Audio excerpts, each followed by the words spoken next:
Hello students, welcome to mega D classes. आज हम class 11 lesson number 5 morphology of flowering plants का fourth part करेंगे, that is the flower. अभी तक बच्चों जो हमने वीडियोस करी हैं उसमें हमने root, then stem and then leaf के बारे में पढ़ा था। आज हम पढ़ेंगे फ्लावर्स के बारे में। तो फ्लावर्स के बारे में पढ़ने से पहले we should know what is the meaning of inflorescence. Actual में क्या होता है, जो फ्लावर है वो एक मॉडिफाइड शूट है, मतलब स्टेम के अंदर ही मॉडिफिकेशन होकर फ्लावर बनता है। यानी कि जो स्टेम का यानी कि शूट का जो एपिकल मेरिस्टम है वही फ्लोरल मेरिस्टम में चेंज हो जाता है, जिससे बाद में फूल निकल आता है। इसमें जो इंटरनोड्स हैं, इंटरनोड्स अगर आपको याद हो, नोड वो जगह होती थी जहाँ से लीव्स एमर्ज होती हैं और दो नोड के बीच के स्पेस को इंटरनोड बोलते थे। तो यहाँ पर जो इंटरनोड्स हैं उनकी लेंथ में कोई चेंज नहीं आता और जो एक्सिस है वो कंडेंस हो जाती है, छोटी हो जाती हैं। और जो एपेक्स है, एपेक्स मतलब कि जहाँ पे आपका जो शूट या स्टेम है वो ख़त्म हो रही है, उसका जो एंड पॉइंट है उससे अलग अलग तरह की फ्लोरल अपेंडेजेस बन सकती हैं। एंड जब कोई शूट फ्लावर में मॉडिफाई होती है तो वो हमेशा सॉलिटरी होती है, मतलब अकेले होती है। सॉलिटरी मतलब अकेले। तो what is inflorescence? The arrangement of flowers on the floral axis, की मतलब स्टेम के ऊपर, स्टेम की जो टहनी है एक तरह से, उस पे फ्लावर्स किस तरीके से अरेंज्ड है उसे हम बोलते हैं इनफ्लोरेसेंस। तो यहाँ पर अब ये इस बात पर डिपेंड करता है कि जो एपेक्स है यानी कि जो उस टहनी का एंड वाला हिस्सा है उससे फ्लावर बन रहा है या कहीं और बन रहा है। इसके अकॉर्डिंगली जो ये इनफ्लोरेसेंस है इसको हमने दो कैटेगरीज में बांटा है, रेसमोस एंड साइमोस। रेसमोस इनफ्लोरेसेंस क्या होती है, इसमें जो मेन एक्सिस है वो ग्रो करती जाएगी और जो फ्लावर्स हैं वो लेटरली एक्रोपिटल सक्सेशन में ग्रो करेंगे। क्या मतलब है, जैसे कि बच्चों यहाँ पे आपको एक डायग्राम दिखाया हुआ है रेसमोस इनफ्लोरेसेंस का। इसमें क्या होगा, जो मेन एक्सिस है, जो यहाँ पर इसकी सबसे मोटे वाली टहनी है, ये इस तरीके से लंबी होती जाएगी, बढ़ती जाएगी और साइड में से जो है छोटी छोटी लेटरल मतलब साइड की तरफ इसमें ब्रांचेस निकलती जाएंगी और इन ब्रांचेस के ऊपर जो है फूल निकलने शुरू हो जाएंगे और जो ये फूल आएंगे वो एक्रोपिटल सक्सेशन में आएंगे। इसका मतलब ये है कि इसकी जो मेन एक्सिस है, मेन एक्सिस पे कोई फूल नहीं ग्रो कर रहा, जो साइड की ब्रांचेस है उस पे फ्लावर्स ग्रो कर रहे हैं।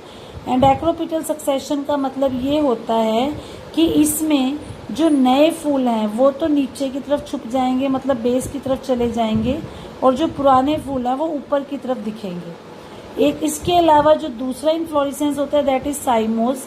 साइमोस इनफ्लोरेसेंस आप कह सकते हो रेसमोस का बिल्कुल ऑपोजिट है। इसमें क्या होगा, जो मेन एक्सिस है वो ज़्यादा लंबी नहीं होगी, उसके बिल्कुल एंड पे जाके फूल आ जाएगा और जैसे ही मेन एक्सिस पे फूल ग्रो हो गया तो उस मेन एक्सिस की जो ग्रोथ है वो वहीं पे रुक जाएगी। तो आप ये कह सकते हो कि साइमोस इनफ्लोरेसेंस में जो प्लांट है उसकी रेसमोस इनफ्लोरेसेंस के कंपैरेटिवली लंबाई कम रहती है और इसमें जो फ्लावर्स हैं वो बेसिपिटल ऑर्डर में ग्रो करते हैं। मतलब कि जो पुराने फूल हैं वो तो बिल्कुल बाहर की तरफ चले जाएंगे और जो नए फूल हैं वो अंदर की तरफ रह जाते हैं। इसके बाद बच्चों बात आती है फ्लावर की। फ्लावर आप सबको पता है कि जो हमारे एंजियोस्पर्म प्लांट्स होते हैं उनमें फ्लावर जो रिप्रोडक्टिव यूनिट होता है, क्योंकि मेल और फीमेल रिप्रोडक्टिव ऑर्गन्स फ्लावर के अंदर ही प्रेजेंट होते हैं जो सेक्सुअल रिप्रोडक्शन में हेल्प करते हैं। अगर हम एक टिपिकल फ्लावर की बात करें तो जैसे कि आपने 10th में भी पढ़ा होगा, किसी भी फ्लावर के अंदर 4 डिफरेंट टाइप के होल्स होते हैं और वो जो चारों डिफरेंट टाइप के होल्स हैं वो उसकी स्टॉक या पेडिसेल या जिसको हम थैलेमस या रिसेप्टिकल कहते हैं उसके ऊपर टिके होते हैं, मतलब फिक्स होते हैं।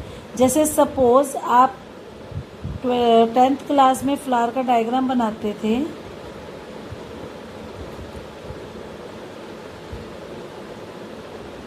आप इस तरीके से यहाँ पे डायग्राम बनाते थे, देन आप यहाँ पे इसमें एंथर एंड फिलामेंट दिखाते थे, फिर इस सारे को आप कवर कर लेते थे पंखुड़ी में। तो ये जो इसका बेस है जिस पे आपका पूरा का पूरा फ्लावर होल्ड रहता है, उस बेस को आप बोल सकते हो थैलेमस या रिसेप्टिकल। और जो 4 पार्ट्स हैं यानी कि जो 4 आप कह सकते हो सेट हैं जो इसके ऊपर टिके हुए हैं वो हैं calyx, Corolla, androecium and gynoecium. इसमें जो कैलिक्स और करोला ये एसेसरी ऑर्गन्स है, मतलब ये डायरेक्टली रिप्रोडक्टिव ऑर्गन से रिलेटेड नहीं है, ये हेल्पिंग के लिए होते हैं। और जो एंड्रोइशियम और गाइनोशियम है वो रिप्रोडक्टिव ऑर्गन्स है। एंड्रोइशियम होता है मेल रिप्रोडक्टिव ऑर्गन और गाइनोशियम होता है फीमेल रिप्रोडक्टिव ऑर्गन। कुछ फ्लावर्स हैं जैसे लिली, उनमें जो ये कैलिक्स और करोला है ये अलग अलग नहीं होते, आपस में जुड़े हुए होते हैं, चिपके हुए होते हैं, तो वहाँ पर हम इनको नाम दे देते हैं पेरियंथ। कि मतलब यहाँ पे कैलिक्स एंड करोला का मतलब क्या होता है, कैलिक्स एंड करोला मतलब सेपल्स एंड पेटल्स, जिसे आप लोग बाएदल और पंखुड़ियाँ बोलते हैं। तो मतलब वो दोनों चीज़ें आपस में इतनी ज़्यादा जुड़ी होती हैं कि आप उनमें डिफरेंस नहीं बता सकते, तो वहाँ पर हम उनको पेरियंथ बोलते हैं। अगर किसी फ्लावर के अंदर दोनों सेक्स ऑर्गन्स प्रेजेंट है, मेल वाला भी और फीमेल वाला भी, तो उसे हम बाइसेक्सुअल बोलते हैं। जैसे आपने हिबिस्कस यानी कि चाइना रोज के बारे में पढ़ा होगा। लेकिन अगर किसी फ्लावर में एक ही सेक्स है, मतलब या तो उसके अंदर मेल पार्ट है या फीमेल पार्ट है, तो उसे हम बोलते हैं यूनिसेक्सुअल। मेल पार्ट को आप स्टेमन भी कह सकते हो और फीमेल पार्ट को कार्पेल या पिस्टिल भी कह सकते हैं। उसके बाद बात आती है सिमिट्री की। अगर हम सिमिट्री देखें तो फ्लावर्स जो हैं वो एक्टिनोमॉर्फिक भी हो सकते हैं, जाइगोमॉर्फिक भी हो सकते हैं। एक्टिनोमॉर्फिक का मतलब होता है जिन फ्लावर्स में रेडियल सिमिट्री हो, यानी कि आप उसको कहीं से भी काटो तो आपको हर जगह से दो इक्वल पार्ट्स मिलेंगे। जैसे सपोज आपके पास इस टाइप से कोई फ्लावर है, अब चाहे आप इसको ऐसे काट दो, चाहे आप इसको ऐसे काट दो, चाहे ऐसे काट दो, हर जगह से आपका जो फ्लावर है वो दो इक्वल पार्ट्स में डिवाइड हो जाता है। तो आप कहोगे कि दैट इज एक्टिनोमॉर्फिक। इसका एग्जांपल है मस्टर्ड। जैसे कि बच्चों मैं आपको हर बार बोलती हूँ कि आपको हर एक टर्म का एटलीस्ट वन एग्जाम्पल जो है याद होना चाहिए। और अगर आपका जो फ्लावर है वो जाइगोमॉर्फिक है तो उसमें बाइलेटरल सिमिट्री होगी। बाइलेटरल सिमिट्री का मतलब है कि आप उसको सिर्फ एक ही एंगल पे कट करके दो पार्ट्स बना सकते हो, किसी और एंगल से अगर आप उसको कट करोगे तो आपको दोनों एक जैसे पार्ट्स नहीं मिलेंगे। इसका एग्जाम्पल है पी बीन। लेकिन ऐसा भी देखा गया है कि कुछ फ्लावर्स ऐसे हैं जो बिल्कुल ही एसिमेट्रिक है, मतलब आप उनको चाहे कहीं से भी काट लो आपको कभी भी दो इक्वल पार्ट्स नहीं मिलेंगे, यानी कि उनमें कोई सिमिट्री एग्जिस्ट नहीं करती। फॉर एग्जांपल कैना। इसके अलावा जो फ्लावर है बेटा वो ट्राईमेरस भी हो सकते हैं, टेट्रामेरस भी हो सकते हैं, पेंटामेरस भी हो सकते हैं। अब इसको आपने कैसे समझना है, ट्राई का मतलब 3, टेट्रा का मतलब 4 और पेंटामेरस का मतलब 5। इसका मतलब ये है कि उसके अंदर जो फ्लोरल अपेंडेजेस है, मतलब उसकी जो पंखुड़ियाँ हैं या जो बाकी चीज़ें हैं वो या तो 3 के मल्टीपल में होंगी या 4 के मल्टीपल में या 5 के मल्टीपल में। जैसे मान लो कोई फूल है, अगर उस फूल के अंदर 3 पंखुड़ियाँ हैं या 3 का टेबल देखो 6 पंखुड़ियाँ हैं, 9 पंखुड़ियाँ, 12 पंखुड़ियाँ, तो इसका मतलब वो ट्राईमेरस है।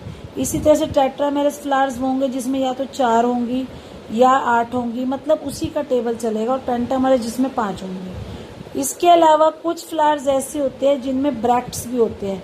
ब्रैक्ट्स का मतलब क्या होता है कि जैसे फूल है, जहाँ से फूल अटैच है, कई बार उसके नीचे आपको एक पतला सा हरे रंग का कांटा सा दिखेगा, मतलब एक्चुअल में वो कांटा नहीं होता, वो सॉफ्ट होता है, पर दूर से देखने में वो कांटे जैसा लगता है, तो इनको हम बोलते हैं ब्रैक्ट्स।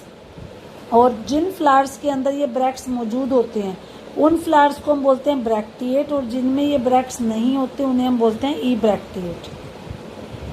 इसके अलावा बच्चों कैलिक्स, कोरोला और एंड्रोइशियम की क्या पोजीशन है इन रिस्पेक्ट टू ओवरी, कि ओवरी के कंपैरिजन में उनकी पोजीशन कहाँ है, वो ऊपर है नीचे। उसके अकॉर्डिंगली हमने फ्लावर्स को 3 कैटेगरीज में बांटा है, हाइपोगाइनस, पेरिगाइनस, एपिगाइनस।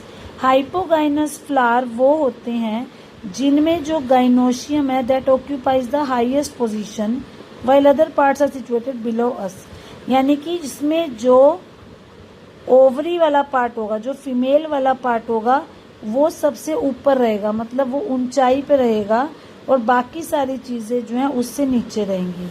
यानी कि यहाँ पे हमने ओवरी को सुपीरियर ओवरी मानना है, तो इसका एग्जांपल है मस्टर्ड।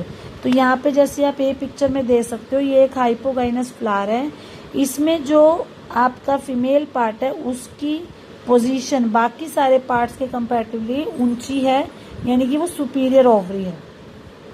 अगर मान लो गाइनोशियम जो है वो बिल्कुल सेंटर में प्रेजेंट है और बाकी सारे जो पार्ट्स हैं वो रिम पे यानी कि बिल्कुल बाउंड्री पे प्रेजेंट हैं और लगभग सबका लेवल सेम है, मतलब सारी चीज़ें लगभग इक्वल लेवल पे आ रही हैं, तो उसे हम बोलते हैं पेरिगाइनस। और यहाँ पे जो आपकी ओवरी है वो हाफ इन्फीरियर है, मतलब ना ही पूरी तरह से सुपीरियर है ना ही पूरी तरह से इन्फीरियर है। और इसमें भी दो सिचुएशन हो सकती हैं जैसे दिखाया गया है। कई बार ऐसा होता है कि जो ये फीमेल वाला पार्ट है वो मेल वाले पार्ट से थोड़ा नीचे हो, और कई बार ऐसा होता है कि फीमेल वाला पार्ट मेल वाले पार्ट से ऊपर हो। तो मेनली यहाँ पर क्या है कि हम उसको हाफ इन्फीरियर मान के चलते हैं। उसके बाद बच्चों लास्ट जो कंडीशन आती है दैट इज एपिगाइनस। एपिगाइनस में आपका जो थैलेमस वाला पार्ट है वो थोड़ा ऊंचा चला जाता है, मतलब ये जो ग्रीन से हैं जिनको आप सेपल्स बोलते थे, और ये जो थैलेमस वाला पार्ट है ये ऊपर चला जाता है, जिसकी वजह से ओवरी जो है वो बिल्कुल उसके अंदर ढक जाती है, और बाकी सारी चीज़ें मतलब ओवरी नीचे होगी और बाकी सारी चीज़ें ऊपर हो गई। तो यहाँ पर आप कह सकते हो कि जो ओवरी है वो इन्फीरियर होगी, बाकियों से नीचे होगी। इसका एग्जाम्पल है गुआवा एंड ककम्बर।